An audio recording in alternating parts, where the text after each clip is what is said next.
कहानी का नाम नक्शे की आखिरी रेखा।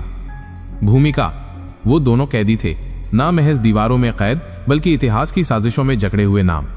एक मोहन शाही वास्तुकार जिसे राजा ने देशद्रोही करार दिया था, दूसरी नीना माइनस एक राजकुमारी जिसे अपने ही परिवार ने सत्ता की लड़ाई में मोहरा बना दिया था। कहानी, राजमहल की सबसे गुप्त कालकोठरी में बंद थे ये दोनों। एकांत, सन्नाटा और बस धड़कनों की आवाज। क्या तू सच में वो है जिसने महल की गुप्त सुरंगें बनाई थी? नीना ने पहली बार सवाल किया। मोहन ने सिर झुकाए कहा, मैंने उन्हें बनाया, अब मैं खुद उनमें गुम हूं। लेकिन नीना की आंखों में डर नहीं, उम्मीद थी। क्या कोई रास्ता है निकलने का? मोहन मुस्कुराया। वो खड़ा हुआ, जमीन पर बैठा और अपने पुराने अनुभव की याद में डूब गया। उसने एक कागज का टुकड़ा उठाया, अपनी चूड़ी से लोहे का टुकड़ा निकाला। कैदी की कला जाग चुकी थी। नीना चुपचाप उसके पास बैठ गई। वो जानती थी माइनस अब उनकी कैद की दीवारें कागज पर उतरने वाली थीं। मोहन के हाथ तेजी से चल रहे थे। कागज पर कुछ धुंधली रेखाएं उभरने लगी जो धीरे धीरे आकार लेने लगी। नीना ध्यान से देखती रही। ये सिर्फ एक नक्शा नहीं था, ये मोहन के दिमाग का एक हिस्सा था, माइनस उन गुप्त रास्तों और सुरंगों का जाल जो उसने कभी बनाए थे। ये क्या है? नीना ने फुसफुसाकर पूछा जब मोहन ने एक जटिल घुमावदार रास्ता बनाया। ये महल के नीचे की जल निकासी प्रणाली है, मोहन ने कहा। उसकी उंगलियां नक्शे पर थमी हुई थी। बहुत कम लोग इसके बारे में जानते हैं। यह आपातकालीन स्थिति के लिए बनाई गई थी ताकि महल से बाहर निकला जा सके या अंदर आया जा सके। चोरी छिपे। नीना की आंखें चमक उठी। तो क्या इससे हम बाहर निकल सकते हैं? मोहन ने गहरी सांस ली। सैद्धांतिक रूप से हाँ, लेकिन यह बहुत खतरनाक है। यह रास्ता अंधेरा है, संकरा है और इसमें जहरीली गैसें हो सकती हैं। सालों से इसका इस्तेमाल नहीं हुआ। डर की एक लहर नीना के चेहरे पर आई, लेकिन फिर दृढ़ता ने उसकी जगह ले ली। हमें आजमाना होगा, हम यहां सड़ नहीं सकते। मोहन ने नक्शे पर आखिरी रेखा खींची। ये एक छोटा सा एक्स डैश था जो कालकोठरी के ठीक नीचे एक छिपे हुए वॉल्व को दर्शाता था।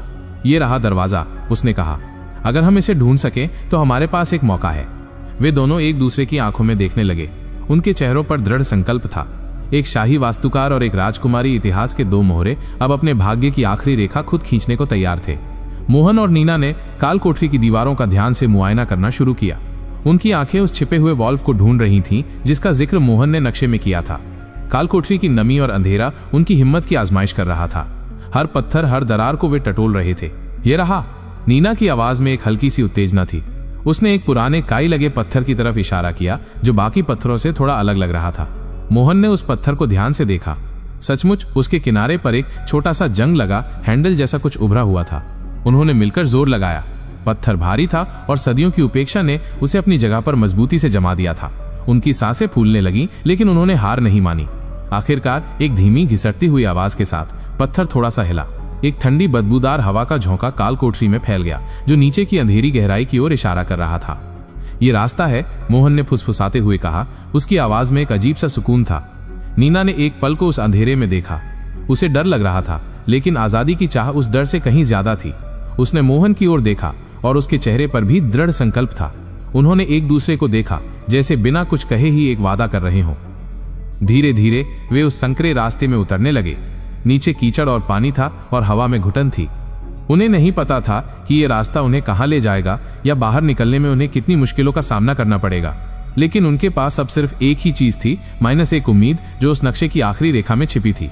भूमिगत सुरंग में उतरने के बाद समय का एहसास मिट सा गया था। पहला दिन, फिर दूसरा और देखते ही देखते 5 दिन बीत गए। नक्शे की धुंधली रेखाएं अब उन्हें धोखा देने लगी थी। हर मोड़ एक जैसा लगता, हर जलधारा एक समान लगती। दुर्गंध और अंधेरे ने उनके हौसलों को तोड़ना शुरू कर दिया था। मोहन, क्या हम रास्ता भटक गए हैं? नीना की आवाज में निराशा थी जो अब दर्द में बदल रही थी। उसके कपड़े फट चुके थे और थकान से उसका शरीर टूट रहा था। मोहन ने सिर झुकाया।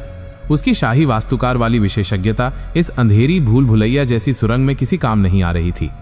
नक्शे पर बने छोटे छोटे निशान अब पहचानने मुश्किल हो गए थे क्योंकि मिट्टी और काई से वो धंस गया था। वे शायद पानी के किसी ऐसे रास्ते में भटक गए थे जो नक्शे पर था ही नहीं, या फिर उन्होंने कोई महत्वपूर्ण मोड़ छोड़ दिया था। मुझे नहीं पता नीना, उसने लगभग बुझी हुई आवाज में कहा। यह रास्ता, ये मेरे बनाए गए नक्शे से भी ज्यादा जटिल है। शायद हमने कहीं गलती कर दी। पेट में भूख और पानी की कमी से ऐंठन होने लगी थी। उनकी टॉर्च की रोशनी भी कमजोर पड़ रही थी और हर बीतते पल के साथ अंधेरा और घना होता जा रहा था। उन्हें लगने लगा था कि उनकी यात्रा का अंत यहीं होने वाला है, इस अंधेरी नमी वाली सुरंग में। आजादी की उम्मीद जो नक्शे की आखिरी रेखा पर टिकी थी अब धीरे धीरे धूमिल होती जा रही थी। 6वां दिन, फिर 7वां। थकान और भूख से बेदम मोहन और नीना रेंगते हुए आगे बढ़ रहे थे। हर कदम एक जंग जैसा था। उनकी उम्मीदें लगभग मर चुकी थीं जब अचानक मोहन को कुछ महसूस हुआ। हवा में बदलाव था, एक हल्की सी ताजगी। नीना, क्या तुम्हें कुछ महसूस हो रहा है? उसकी आवाज में एक नई ऊर्जा थी, भले ही वो कमजोर थी। नीना ने अपनी बची खुची ताकत बटोरी और सूंघा। हवा, ये अलग है। उन्होंने अपनी सारी हिम्मत बटोरी और एक छोटे संकरे मोड़ से गुजरे। सामने एक धुंधली रोशनी नजर आई जो किसी दूर के तारे जैसी लग रही थी। वो इतनी कमजोर थी कि पहले तो उन्हें अपनी आंखों पर यकीन नहीं हुआ, लेकिन जैसे जैसे वे आगे बढ़ते गए रोशनी धीरे धीरे बड़ी होती गई। कुछ और मीटर रेंगने के बाद वे एक टूटी हुई दीवार के पास पहुंचे। मोहन ने पहले अपना सिर बाहर निकाला। ताजी हवा का एक जोरदार झोंका उसके चेहरे से टकराया जिसने उसके फेफड़ों को भर दिया। उसने देखा उनके सामने एक खुला मैदान था और दूर क्षितिज पर सूरज ढल रहा था। वे बच निकले थे। वे कालकोठरी से लगभग 16 किलोमीटर दूर निकल आए थे, उस जगह से जहां से उनकी यात्रा शुरू हुई थी। उनके शरीर दर्द से चूर थे, लेकिन उनकी आंखों में एक नई चमक थी, आजादी की चमक। उन्होंने एक दूसरे को देखा और एक फीकी मुस्कान उनके चेहरों पर तैर गई। नक्शे की आखिरी रेखा ने उन्हें सिर्फ रास्ता ही नहीं दिखाया था, बल्कि उन्हें नया जीवन भी दिया था। अब जब वे आजाद हो गए हैं तो मोहन और नीना आगे क्या करेंगे? सुरंग से बाहर निकलकर मोहन और नीना ने कुछ देर तक बस खुली हवा में सांस ली। उनके शरीर भले ही थक चुके थे, पर उनके दिल आजादी की धुन पर नाच रहे थे। उन्होंने एक दूसरे की ओर देखा, माइनस एक शाही वास्तुकार जिसे देशद्रोही कहा गया था और एक राजकुमारी जिसे मोहरा बनाया गया था। पर अब वे सिर्फ मोहन और नीना थे, दो ऐसे इंसान जिन्होंने मौत के मुंह से आजादी छीनी थी। वे उस दिशा में चलते गए जहां से सूरज डूब रहा था, बिना किसी तयशुदा मंजिल के। कुछ दिनों बाद वे एक छोटे शांत गांव में पहुंचे जो पहाड़ों की तलहटी में बसा था। वहां किसी को उनके शाही अतीत की परवाह नहीं थी, न किसी को उनके नाम के पीछे की साजिशों का पता था। वहां सिर्फ सादगी थी और एक नई शुरुआत का वादा। उन्होंने वहीं रुकने का फैसला किया। मोहन ने अपनी कला का इस्तेमाल किया और गांव के लोगों के लिए छोटे छोटे घर बनाए, कुएं खोदे। नीना ने गांव के बच्चों को पढ़ाना शुरू किया और लोगों की मदद की। धीरे धीरे उनकी पहचान उनके अतीत से नहीं, बल्कि उनके आज के कामों से होने लगी। समय के साथ मोहन और नीना के बीच का बंधन और मजबूत होता गया।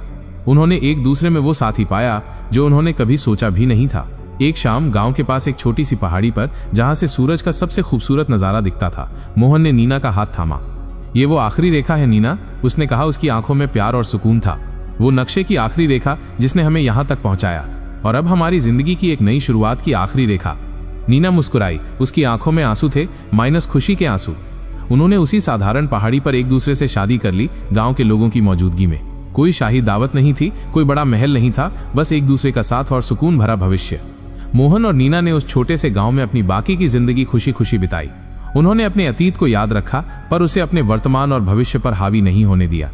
उनकी कहानी उन सभी के लिए एक प्रेरणा बन गई जो सोचते थे कि आजादी सिर्फ दीवारों से बाहर निकलना है। उन्होंने दिखा दिया कि सच्ची आजादी अपने भाग्य को खुद लिखने और प्यार में खुशियां ढूंढने में है। इस कहानी के बारे में आपका क्या विचार है, ये जानने के लिए बने रहें हमारी चैनल केपी मॉज पर। अगर आपको हमारी कहानी अच्छी लगी हो तो हमारे चैनल को लाइक, कमेंट और सब्सक्राइब कर लें, ताकि हमारी कहानी आपके पास सबसे पहले पहुंचे।